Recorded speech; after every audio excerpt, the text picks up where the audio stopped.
심는 시기인데 심는 시기는 지역마다 다릅니다.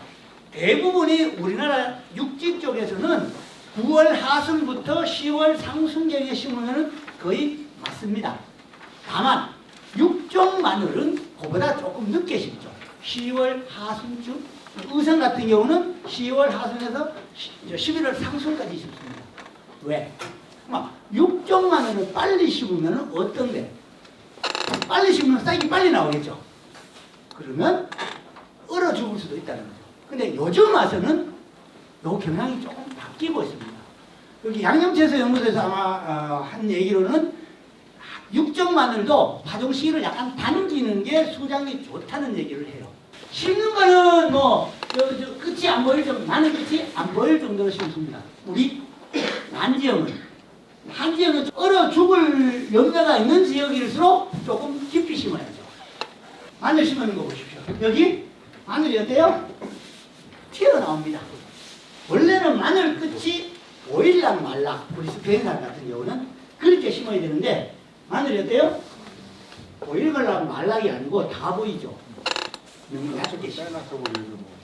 그래서 왜 이렇게 얕게 심으세요 했더니 주인은 당연히 깊게 심으라 하지. 그런데 요즘 마늘 누가 심어요? 외국인 노동자들이 심잖아요. 부산지 가면. 그분들이 거의 한 20일, 한 달을 마늘만 심는데 하루 종일 앉아서 마늘만 심어보세요. 오전은 그나마 소나기 힘이 있어서 깊이 심는데 오후로 갈수록 얕아지는 거예요. 그렇게 심었다가 물까지 줘놓으면 이렇게 위로 노출된다는 거예요. 그래서 약간 깊이 심어주는 게 좋다. 그러면 심는 거리는 어떻게 하느냐? 여러분들이 마늘을 두둑을 120으로 하죠. 아마 여기는 마늘 제식거리 이거를 누가 결정해요? 비닐 회사에서 결정하죠. 그죠? 여러분들이 제식거리를 비닐을 결정하는 게 아니고 이미 비닐을 만들어진 거를 여러분이 사서 쓰잖아. 근데 여러분들이 비닐을 구멍 크기를 마음대로 할 수도 있습니다. 내가 맞추면 돼요. 무한 같은 경우는 30롤이면, 그죠? 비닐 30롤이면은 내가 원하는 대로 디자인 해줍니다. 아마 여러분들도 장목반이 돼 있다면, 만약에 지금 비닐이 마음에 안 든다, 그러면 장목반 단위로, 비닐 쓰는 거 아니잖아요. 원래 담으시면 레온에 써도 돼요. 그러니까 그거를 디자인할 수도 있다는 겁니다. 지금 현재 이 고흥 금산, 의성이라든지 고흥 금산 가면은 이 폭이 4m입니다. 마늘을 25줄 심어요. 네, 그렇게 심고, 근데 이렇게도 심고, 주로 제가 봤을 때 표준은 창녕이나 합천에 가면은 두둑폭 120에 6줄 심습니다. 6줄 심고, 우리 무안 쪽에 가면은 두둑폭 150에서 180, 14줄 심습니다. 자, 그러면 이쪽 무안하고 창녕하고 누가 많이 심을까요? 제식 주수가 비슷합니다. 근데 이렇게 넓게 심으면 안 되는 이유가, 자, 이 6줄 심으면 여기서부터 1, 2, 3, 이쪽에도 1, 2, 3이 있겠죠. 별 차이가 없습니다. 근데 여처럼 이렇게 이 중간에 있는 거랑 가에 있는 거랑 가장자리에 있는 거랑 마늘 크기나 품질이라는 겁니다. 여기도 마찬가지로 14줄씩 심습니다.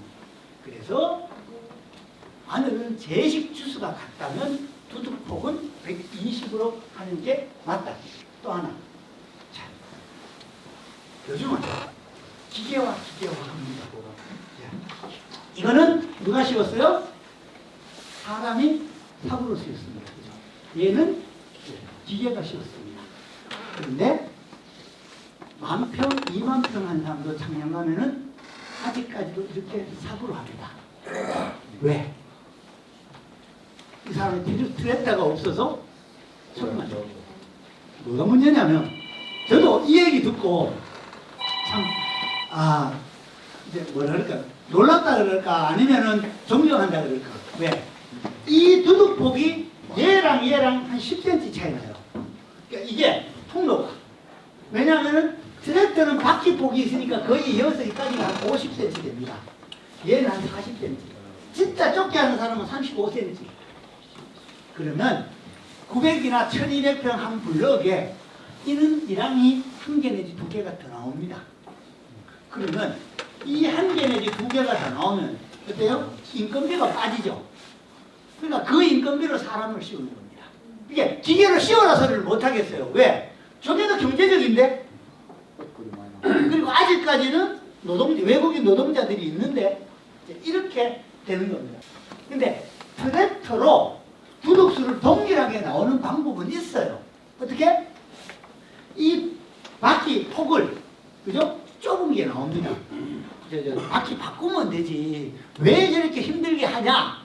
두둑폭만 똑같이 나오면 트랙터가 훨 유리하지 않냐? 경제적으로 했더니 하는 얘기가, 그러면 건박사 네가 해봐라. 네가 농사지도 그래 안 될 거다.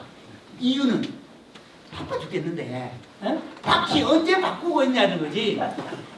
아니 그게 그분 얘기는 현실주의라는 얘기죠. 아니 어느 정도는 맞는 것 같아요. 바퀴 바꿨다가 끼웠다가 이게 바빠 죽겠는데 트랙터가 많으면은 아예 좁은 바퀴 끼워 넣은 것 같으면 모를까. 그거는 현장에서는 쉽지 않은 얘기라고 하더라고요. 이때 이분이 잘못한 거. 이분이 잘못한 거 하나. 이 제초제는 막을 형성해서 풀이 못 올라오게 하는데, 그러면 이 흙 표면이 이렇게 톱니바퀴처럼 울퉁불퉁하면 제초제도 울퉁불퉁하게 덮었을 거 아니에요. 그런데 만약에 롤러 같은 걸로 하나 쭉 지나갔어. 무거운 거 아니고, 다지는 게 아니고, 그냥 이런 둥근 롤러가 하나 쭉 지나가면은 이렇게 살짝 다져지잖아. 표면이 울퉁불퉁한 게 평평하게 되면 이 위에 제초제 뿌리는 거랑 이 위에 제초제 뿌리는 거랑 효과가 누가 좋아요? 당연히 얘가 좋죠. 그래서 실제로는 제초제 뿌릴 때는 이런 식으로 요즘 판자로 두드리고 이런 건 어려워한데 그냥 파이프 같은 거 있잖아요. 두 끌고 가면 돼요. 그래서 실질은 여기 보면 이 사이에 지금 여기 이 제초제를 치고, 그러니까 로타리 치고 제초제 치는 사이에 둥근 파이프를 대고 합니다. 요즘 그렇게 기계가 나옵니다. 그렇게 하면 제초제 효과가 더 오래 간다. 제초제도 너무 욕심내면은 안 자랍니다. 제초제 독하게 치면.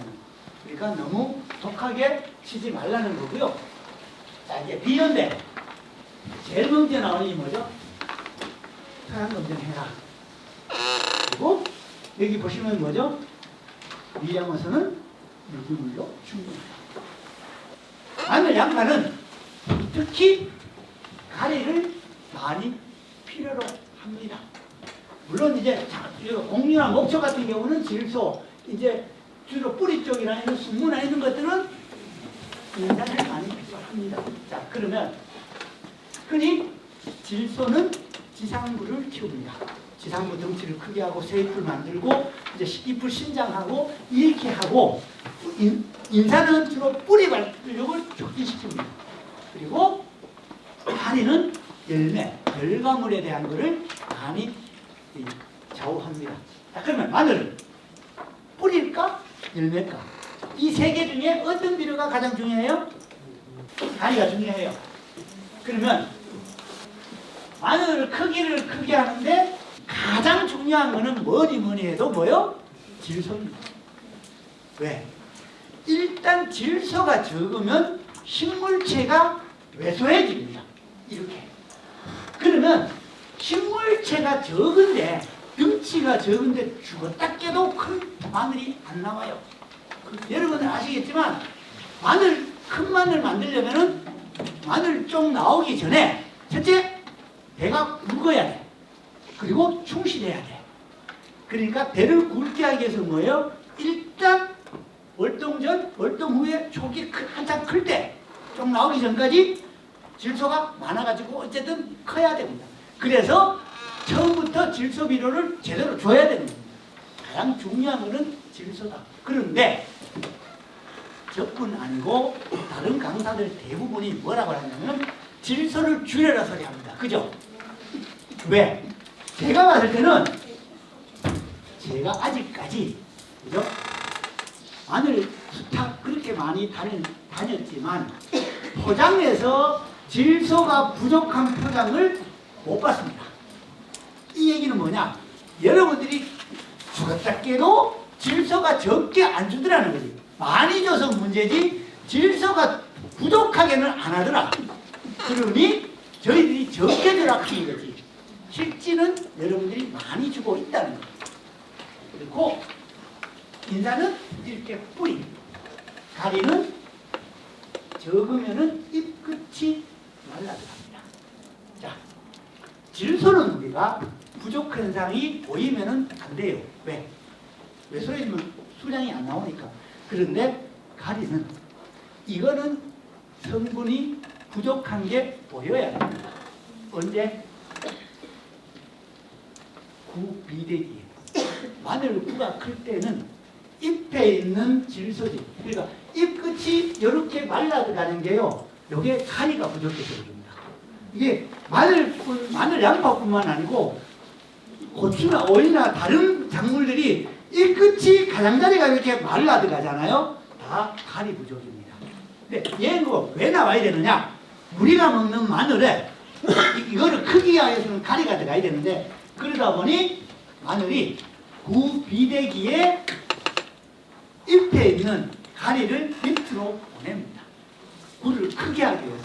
그래서 잎에는 가리 결핍 증상이 나옵니다. 구비대기에는 나와야 정상이에요. 그러다 보니 구비대기에 결핍 증상이 나오다 보니 힘이 있겠어요? 없겠어요? 마늘이 힘이 없죠? 그러다 보니 이렇게 잎마른병이나 검은 무늬병하고 같이 오는 겁니다. 그래서 우리나라에서는 구비대기에 마늘 잎마른병을 못 잡아요. 왜? 무조건 오게 돼 있거든. 이렇게 식물체가 체력이 떨어지는데 병이 같이 안 오게 못한다. 밭에 스프링클러나 분소수나 물 주는 장치 없이 마늘 농사 하시는 분들 있죠? 솔직히 저는 그분들한테는 웬만하면은 마늘 농사 짓지 말아야 됩니다. 왜? 어차피 그거 안 커. 하늘만 바라갖고는 잘 안 큰다. 그래서 물 주는 장치는 하자. 또 하나. 아까 우리가 비료 주는 거는 물에 녹아야 흡수됩니다. 비료. 제가 봤을 때 이런 문제. 어쨌든 토양 검정 안 한다. 그리고 자꾸 질소질을 주더라. 또 너무 영양제를 많이 주고 마지막 걸음 너무 늦게까지 비료를 주려고 한다. 요 위주로 할게요. 마늘은 일반 작물은 밑거름 줄 때 질소 가리를 50% 밑거름으로 50% 웃거름으로 50% 줍니다. 그런데 마늘은 전체 비료의 3분의 1만 밑거름, 웃거름은 3분의 2, 즉 웃거름을 더 많이 줘야 한다. 왜? 월동 전보다는 월동 후가 더 중요하기 때문입니다. 자, 이제 비료 주는 건데 1차 옷걸음은 부직포를 씌우는 지역에서는 부직포 벗기고 일단 바로 줍니다. 자, 비료는 어쨌든 첫 비료는 부직포 벗기고 주는데 그때 지금 우리나라에서 가장 문제고 안 고쳐지고 있는 것 중에 하나가 첫 비료는 요소가 줍니다. 대부분. 이게 저는 잘못됐다고 생각합니다. 그래서 첫 옷걸음부터 저는 NK를 줘라. 복합 비료를. 가리도 같이 줘라. 이 NK는 종류별로 다르죠. 이게 17-도 있고 21-도 있고 다 다릅니다. 그죠? 근데 그거는 약간의 가감을 하시면 돼요. 그래서 만약에 2번 준다. 이게 비료를 2번 준 사람이 있고 옷걸음을 3번 주는 분이 있어요. 그러니까 2번 줄 때는 어떻게 하느냐? 첫 옷걸음을 줄 때 1회당 300병에 NK 같은 경우는 한 두 포 정도 조금 더 주면 됩니다. 한 번 줄 때. 이제 이렇게 주면 되고, 문제는 이 부분이에요. 그러니까 대부분이 요소만 주는데, 요소만 주지 말고 가리를 같이 줘라. 그러면 그게 NK잖아요. 근데 아직까지 요소만 주려고 합니다. 그래서 제가 어떻게 요즘 농민들한테 이제 얘기를 하냐면은, 그러면 요소 주십시오. 요소 그분들한테 요소 주지 말라 한다고 안 줄까? 그분이 안 할 거 아니잖아요. 줄까? 그분들 결국 요소만 주실 거거든. 그래서 제가 무슨 얘기를 하냐? 요소를 주되 요소에다가 항상가리를 같이 줘라. 그러니까 요소 한 포에 항상가리 한 포 1대1로 섞어서 줘라. 이제 그 비율입니다. 요소 0.5포 거의 한 포 정도 이렇게 주면 된다. 자 그러면 얘하고 얘하고 섞으면 뭐예요? 요게 NK잖아요. NK가 딴 게 아니거든. 그래서 제가 요소 NK를 줘라면 안 줄 거니까 그냥 요소에다가 가리 섞어 쓰세요 하는 거예요. 결국 가리를 주잖아요. 그래서 2번 줄 때 만약에 3번 준다 그러면 한 포 정도 한 마지기 200평에 한 포 300평에 1.5포 정도 주면은 된다. 양을. 네, 자 그러면 이 양이 절대적이냐? 아니요. 이거는 여러분들이 봐서 나는 내 포장은 조금 비료가 더 필요하다. 그러면 더 주시면 됩니다. 이거는 어디까지나 기준량이지 절대량 이게 그 불변이냐 그 얘기 아니에요. 가리를 줘야 하는 이유. 아까 마늘 실제 구가 크려면 가리 성분이 필요하다 그랬죠. 구가 크는 데는 가리가 필요하거든요. 보시면 어때요? 가리가 2월 중순부터 흡수를 시작해서 지금쯤이면 가리 흡수량이 질소 흡수량을 능가합니다. 왜? 이미 마늘 쪽은 나누어져 있거든요. 나누어져 있으니 구가 크려면 가리가 더 필요한 겁니다. 그리고 또 하나.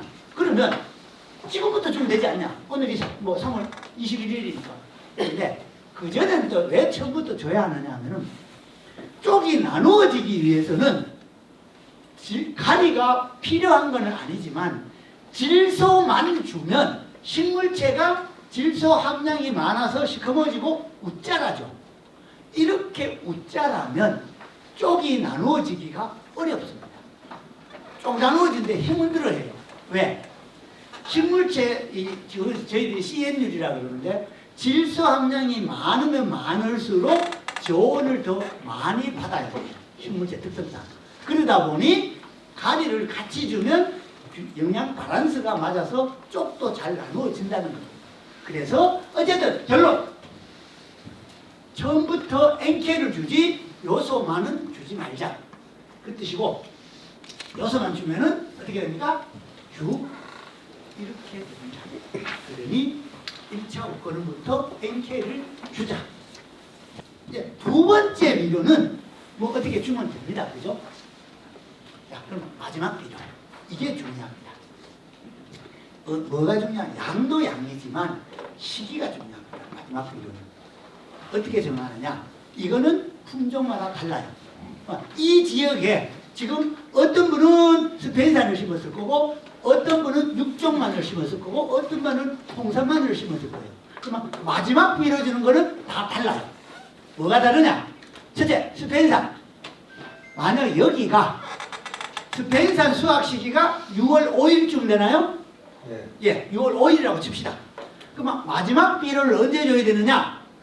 수확하기 60일 내지 70일 전, 즉 3월 25일부터 4월 5일 사이에 마지막 비료를 드린다는 거죠. 스페인산은. 자, 그러면 육종마늘은 여기 아마 한 15일쯤 내가 수확하죠. 하지까지는 안 가죠.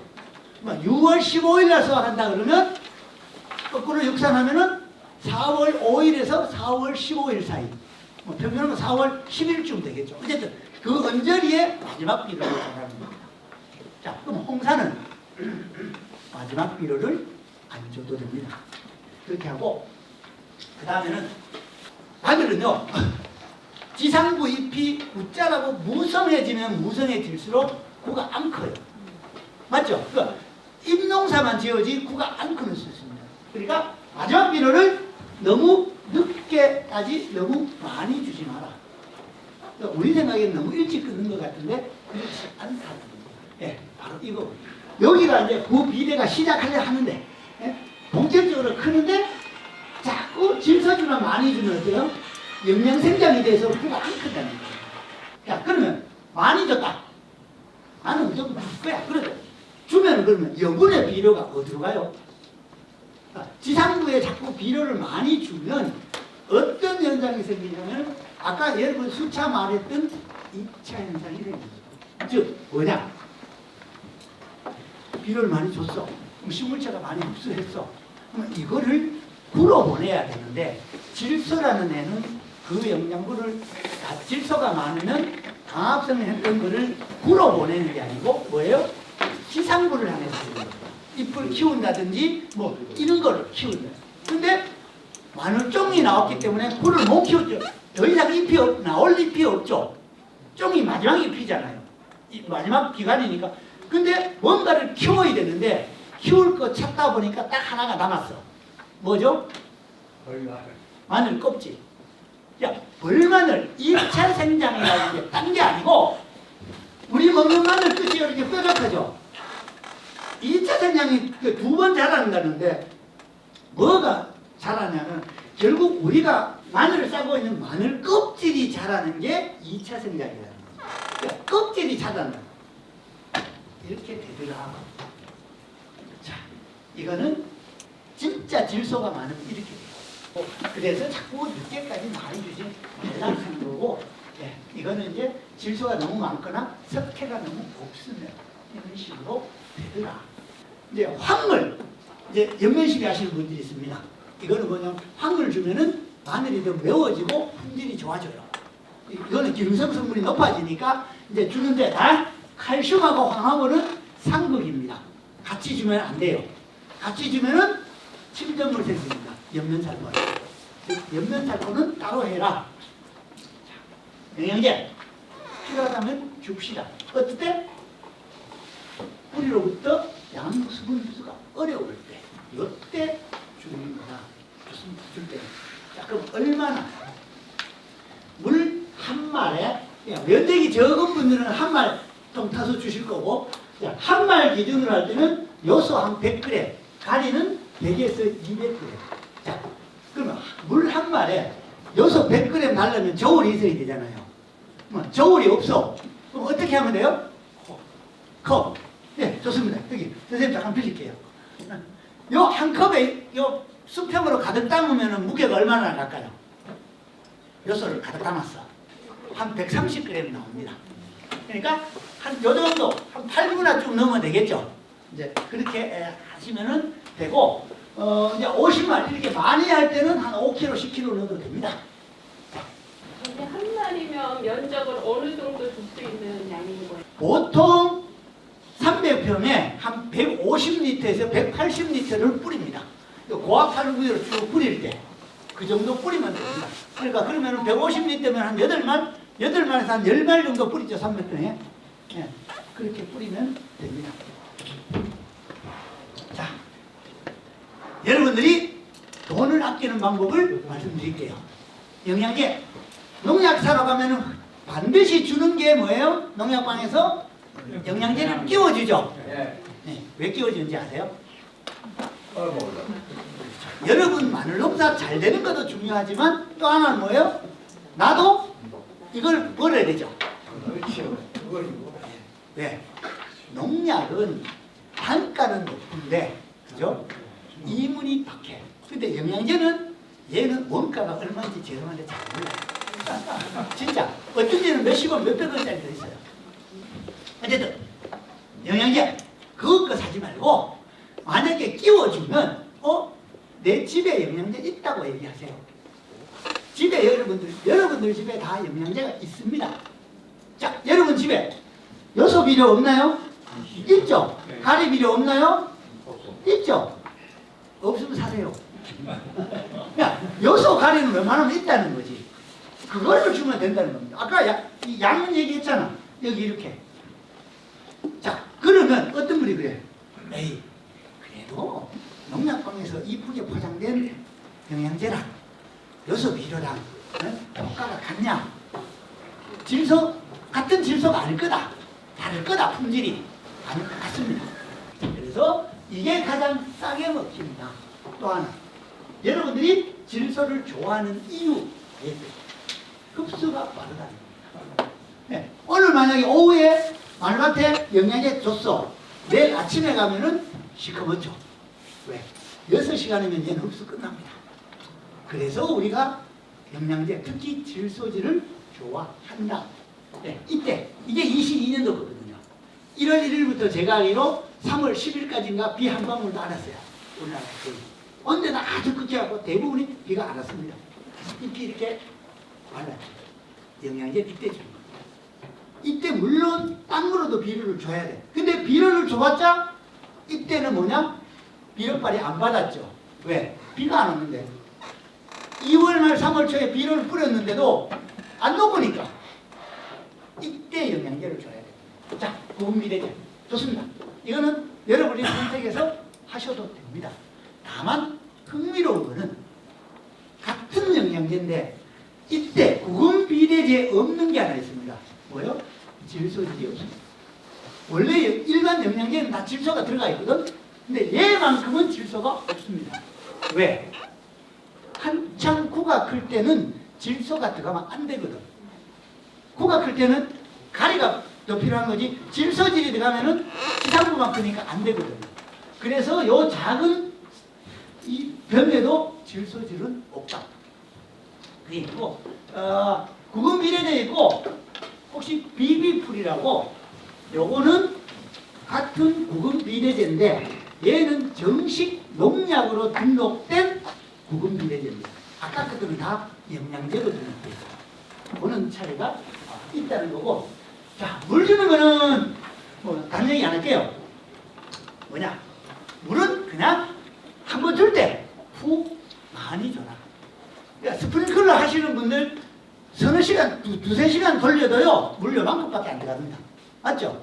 2시간 돌리고 난 뒤에 땅 파보면 요만큼 들어갔습니다. 근데 더 오래 많이 줘라. 한 번 줄 때 최소한 이게 한 4, 5cm 이상 푹 들어가게. 그렇지 않고 조금씩 자주 주면은 뿌리가 밑으로 내려갈 게 표토 부근에만 뿌리가 있다. 이건 올 가을에 심어놓고 물 주는 장치가 없는 분들 제가 배 아프라고 요 슬라이드를 가져왔습니다. 왜? 마늘을 파종하고 그죠? 일주일 후에 제가 마늘 파종하고 그 다음 날부터 식당에서 꺼냈어요. 꺼내서 사진을 찍었는데 요래 2개는 물을 준 거, 위에 2개는 물을 안 준 거. 일주일 만에 이 정도 차이 납니다. 이 정도 눈으로 보고도 물을 안 주겠다 하면은 그냥 마늘 농사 안 하는 게 맞죠. 또 하나, 만약 여기가 논이라면 주로 논도 많던데 제발 머리꼴 좀 하십시오. 오다 보면 머리꼴 안 한 것도 있어. 그럼 이 물이 어디로 빠져? 또 밭이라면 두둑을 똑바로 사야 되는데 움푹 패이면 물이 고이면은 이래 됩니다. 습해. 이런 만수 좋습니다. 근데 이것도 물을 욕심내서 너무 높게 오랫동안 담그지 마라. 왜? 이 물높이만큼 이 안에도 물이 차 있거든. 네, 그러면 뿌리가 물속에 잠겨 있는 거예요. 그래서 그러면 습해난다. 그 뜻이고, 자, 이거는 이제 부지포 있는데도 비 오면은 뭐 물이 점점 고이겠죠. 빨리 떼야 되는데 여기서 봐요. 내가 이걸 왜 찍었어? 뭐예요? 머리꼴 하다가 말았어. 내가 봐서 삽질 한 2번 딱 하니까 하기 싫었는지 그냥 하다가 갔어요. 어쨌든 배수로 준비는 잘 하자. 자, 여러분들 흰 비닐, 검은 비닐. 다 검은 비닐 하죠? 왜? 풀 때문에. 풀이 원수니까. 자, 네. 수량으로 따지면 검은 거보다는 흰 비닐이, 투명 비닐이 수량이 더 높습니다. 이유는 흰 비닐은 겨울에 온도를 더 올립니다. 얼어 죽는 비율도 적어요. 투명 비닐을 하면. 근데 풀 때문에는 어쩔 수 없고. 그래서 우리나라의 주산단지에 가면은 대부분 흰 비닐입니다. 근데 북쪽으로 올라올수록 이 주산단지 적게 하는 사람들이 검은 거. 또 막 풀이 문제예요. 요 풀을 막을 방법이 요거 흙 덮는 거. 언제? 마지막 옷걸음 주고 난 뒤에 흙을 덮으면 됩니다. 이 위에. 그러면 이렇게. 예? 이 위에 갈리기로 왕복 정도 하면은 흙이 이렇게 덮습니다. 이때부터 풀 안 나죠. 왜? 밑에 비닐이 있으니까. 그리고 흙이 덮이니까 햇볕을 못 보니까 풀이 안 납니다. 이렇게 하는 경우가 많습니다. 대부분 이렇게 합니다. 왜 그러면 3월 말에 흙을 덮어요? 겨울 전에 덮지? 겨울 전에 흙 덮어버리면 투명 비닐 효과가 없어지죠. 햇볕을 봐야 온도가 올라가는데. 그래서 3월 말에 왜 하느냐 하면은 3월 말쯤이 바깥 기온이 외기가 마늘 생육 저온과 비슷합니다. 그러면 굳이 비닐에 의해서 온도를 안 올리더라도 마늘이 잘 자란다는 거죠. 그러니 그때부터는 뭐가 문제예요? 이제 풀이 원수죠. 그러니까 흙을 덮으면 그때부터는 풀이 안 난다는 거예요. 그래서 덮는 타이밍을 그래 하는데 그럼에도 불구하고 풀은 한 번쯤은 잡아야 됩니다. 왜? 3월 초에 부지부 벗기고 3월 말까지 지금 이 시기에 풀은 올라오잖아요. 그래서 요즘 일부는 이렇게도 해요. 남쪽에 가면 어떻게 하나? 저도 끓음 주고 바로 덮어버립니다. 그럼 한 달쯤 빨라요. 그러면 생육은 떨어지죠. 한 달이라 흙을 빨리 덮었으니까. 그런데 생육은 잠깐 떨어지는 대신에 뭐가 유리해요? 풀이 안 나잖아요. 그래서 풀하는 인건비랑 노력이랑 수량 약간 주는 거랑 누가 더 내가 농사 짓기 좋으냐에 따라서 덮고 안 덮고 합니다. 지금 남쪽에서는 의외로 이렇게 많이 합니다. 자, 마늘종. 마늘종은 왜 꺾어요? 밑에 잘 크라고. 예, 한 15% 좀 더 큽니다. 종은 꺾는 게 맞아요. 자, 그러면 종을 올라온 것만 꺾는다. 아니면 뽑는다. 뽑으면 안 되는 점 두 가지. 일단 마늘종 뽑다 뭘 뽑아요? 마늘. 예, 마늘종 뽑다 마늘 뽑는다. 두 번째, 종을 뽑으면 자, 이게 마늘 줄기면 종을 뽑아요. 뽑으면 보통 중간에서 끊어지는데 중간 줄기 반쯤이 비어버립니다. 빈 공간이 생깁니다. 그러면 빨리 쓰러져. 오히려 종을 절단해 주는 것보다는 수량이 줄어요. 근데 마늘종을 나는 팔아야 되겠다. 근데 뽑아서 이제 마늘종 값이 더 중요하다. 그러면 뽑아야죠. 이제 그런 문제는 있다. 그건 선택의 문제고. 어쨌든 마늘 자체로 봤을 때는 뽑는 게 아니고 절단한다. 자, 보통 마늘종은요 최대한 빨리 절단할수록 좋습니다. 왜? 올라오자마자 하면 17%가 늘어요. 근데 점점 늦게 마늘종이 15cm 이상 많이 자랐을 때 절단하면은 겨우 2% 늘어요. 왜? 마늘종으로 에너지가 가기 전에 빨리빨리 절단해주는 게 좋고, 혹시 홍산하시는 분은요 이거는 더 잘 지켜야 됩니다. 왜? 얘는 17%밖에 안 줄어, 그죠? 홍산은 종을 제대로 절단하면은 무게가 70g짜리가 종을 절단 안 하고 두면은 25g 나옵니다. 이거는 반에 반토막 나요. 자, 그러면 어디를 잘라야 돼요? 쭉 넣어서 이렇게 볼록하고 이렇게 돼 있죠. 1번, 2번, 3번, 아니면 여기 하나 더 넣으면 4번. 3번이 좋죠. 3번. 네. 정답은 3개입니다. 4번. 정답은 3개입니다. 2, 3, 4 아무거나 잘라도 됩니다. 마늘종은 요 볼록한 거 있죠? 얘만 없애주면 돼요. 얘만 없어지면은 그냥 한 요 정도 더 크다가 그냥 스톱합니다. 이게 이제 남해에서 찍었는데 그분들은 마늘종 때문에 뽑아요. 뽑으면은 금방 이렇게 잎이 망가집니다. 네, 그래서 남해도 지금 최근에 지난해는 마늘이 쌌지만 그전에는 뭐 키로에 5,000원씩 했잖아요. 이래 비쌀 때 마늘종 값은 조금 버는 것 같은데 마늘 수량이 주니까 이게 진짜 버는 게 맞냐는 얘기가 참 많이 돌았어요. 네, 아니 왜냐하면 마늘종은 뭐 평당 4,000원에서 6,000원이지만 구가 크면은 키로에 5,000원 하는데 마늘이. 이때 마늘값 비쌀 때는 이제 쫑 하시는 분들의 고민이 있는 거죠. 이게 홍산인데 아주 위가 충실하죠. 이 대가요. 홍산 마늘이 처음에는 아주 가늘게 이렇게 나옵니다. 그러면 꺾으면 먹으면 맛도 좋아요. 근데 이 정도 크면 어때요? 얘는 나무 토막이에요. 나무 꼬챙이에요. 딱딱해. 이래야 됩니다. 근데 얘를 끝까지 달았는 걸 밑에 두면 어때요? 진짜 이거 씨마늘도 못해요. 그만큼 줄어버려요. 근데 홍산이 특히 심해요. 다른 거는 이 정도는 아니고. 그래서 홍산 하시는 분들은 최대한 빨리 결단해라. 교육할 때 제가 그랬어요.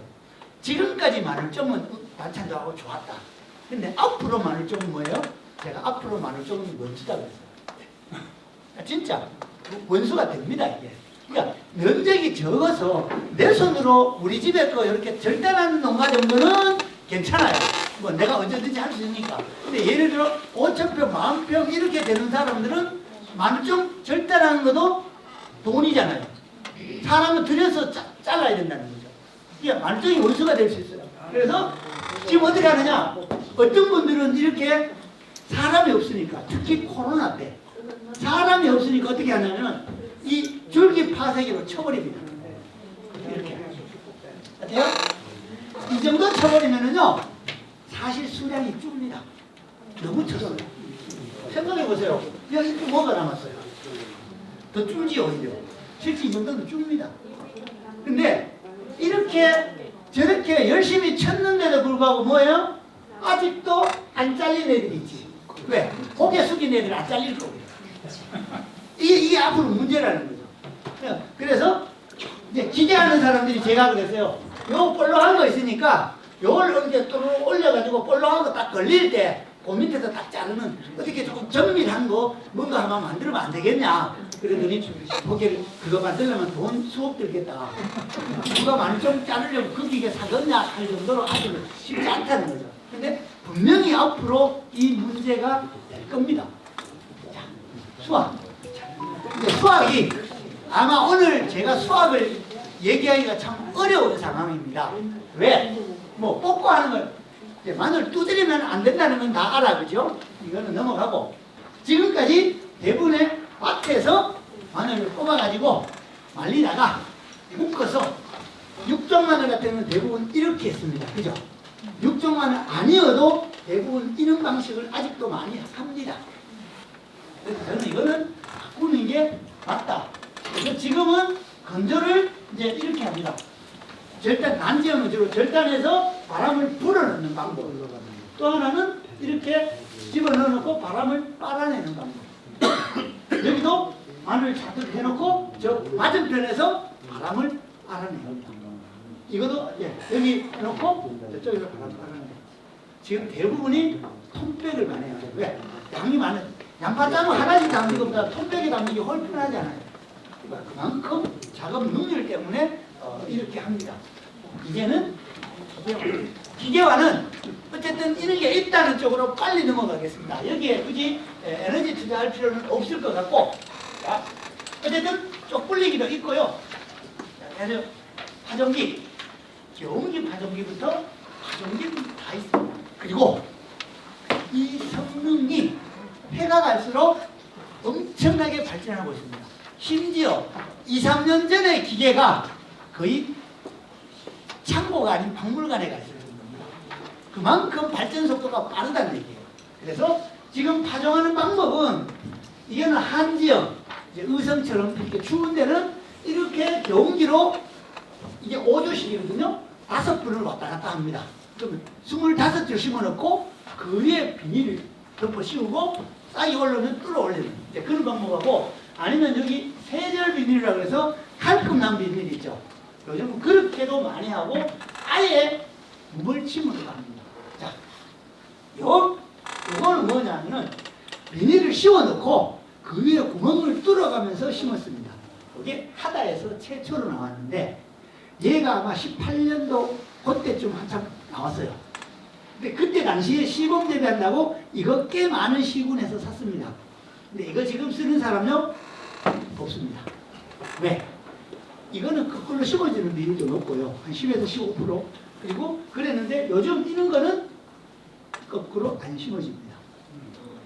이게 10에서 15%. 왜 이래 되냐면은 얘는 땅을 팍 찍고 컵에 마늘을 하나 떨어뜨리는 요 방식으로 가다 보니까 거꾸로 떨어지면 거꾸로 심어져요. 근데 지금 이런 마늘은 어떠냐면 땅을 이렇게 파면서 땅을 파면서 마늘을 위에 공중에서 떨어뜨립니다. 그러면 땅에 닿는 순간 대부분이 옆으로 눕지 거꾸로 떨어지는 거는 극히 드물어요. 어쩌다 떨어지는 애도 있지만 불과 3% 이내. 그래서 요즘은 대부분이 이거는 진짜 제가 말하는 거의 박물관에 가 있고 지금은 다 이렇게 되어 있습니다. 그래서 파종기 자체는 잘 됩니다. 그런데 여러분들은 안 하죠. 주산지에서도 잘 안 합니다. 왜? 못 믿어서. 이제 기계가 여러 가지 있지만 쭉 보시면 기계는 여러 가지가 있습니다. 자, 이렇게 있고, 자, 요즘은 정말 빈 구멍이 싫다. 여기 사람이 하나 탑니다. 타서 여기에 마늘이 있는 거를 요 올라갈 때 요거 만약 마늘 없잖아. 그러면 여기서 하나 딱 던져 놓으면 돼. 그렇게 하면 빈 구멍이 없고 또 하나 기계 파종을 하려면요 처음보다가 한 10%더 심어버립니다. 아예 처음부터 평당 130주가 우리가 심어진다 그러면 145주 정도로 맞춰가지고 아예 심어버리면 돼요. 그러면 그 중에 몇 개 뻥커 나더라도 130주 이상은 심는다는 거죠. 자, 옛날에 여러분들 이제 최근에 기농하신 분들은 모르지만 오래 하신 분들 옛날에 벼농사 지을 때 70년대에 이항기 나왔죠. 맨 처음에 이항기 나올 때 빈 구멍 하나 생기면 어때요? 모춤 들고 가서 심었죠. 지금 이항기로 벼 이항기로 심다가 몇 개 빵꾸 난다고 해서 갖다가 누가 심어요? 지금은 바뀌었다는 거죠, 생각이. 실질적으로 이거는 멀칭 기계고 굉장하게 잘 심어지고 잘 됩니다. 여기에 근데 다만 하나 문제점. 재구멍에 올라오면 되는데 꼭 이렇게 같이 붙어오는 애들이 있어. 그러면 이거는 손을 한번 봐줘야 돼요. 사실 현실성은. 이런 건 아직까지도 이제 문제고 실제 이렇게 잘 자라고 있고요. 자, 이제 수확은 남도나 홍산은 대부분 손으로 수확하는데 스페인산은 뿌리가 굵기 때문에 굵치기라고 그러죠. 땅속에 칼날 같은 거 넣어가지고 뿌리를 이렇게 띄워놓고 이제 여기 사람이 손으로 흙을 터는 정도. 현재 대부분이 이렇게 가고 있습니다. 주가. 그런데 지금 이 흙 터는 것도 일이잖아요. 흙 털고 줄기 절단하는 것도 일이니까 지금은 어떻게 하느냐? 요즘 서서히 이제 이렇게 많이 가는데 줄기부터 칩니다. 줄기부터 치고, 그죠? 줄기를 이렇게 이쁘게 치고, 그 다음에는 어떻게 해요? 뒤에서 이렇게 굴치라 그러죠. 땅 속에 있는 걸 흙을 쳐먹는 이렇게 하고 이거를 이제 이걸 이제 이렇게 굴치를 하고 이제 굴치해 놓은 상태죠. 근데 아직은 이렇게 외국인 노동자들이 담아요. 주산자들. 왜? 이게 물론 수집기도 있습니다. 이렇게 이건 실제 농가 거고 잘 털어졌죠. 자, 이 수집기가 지금 현재 두 가지가 나오는데요. 어떤 두 가지가 나오느냐면 굴치 플러스 그러니까 땅 속에 있는 거를 바로 톤백에 담아버리는 게 있고 아주 쉽죠. 그렇게 하는 게 있고 아니면은 앞서 굴치해 놓은 땅 속에 마늘을 노출시켜 놓은 거를 이렇게 수집하는 두 가지 방법이 있습니다. 그런데 효율은 이게 훨씬 낫죠. 땅 속에 있는 게 바로 오니까. 다만 이렇게 같은 경우는 이제 흙덩이가 들어간다든지 이거는 밭에서 하루 이틀 며칠이라도 말리면 이걸 톤백에 모아도 덜한데 땅 속에 있는 걸 젖은 거를 바로 이렇게 가면 어때요? 이게 바로 건조장에 안 가고 아차하면 온도가 손 넘으면 뜨끈뜨끈합니다. 이제 그는 염려도 조금은 있습니다. 흙덩이 들어가는 문제. 어쨌든 이거는 뭐가 좋다의 문제가 아니고 아마 이렇게 발전하다가 뭐 자기 상황에 맞게끔 가지 않을까 싶어요. 이거는.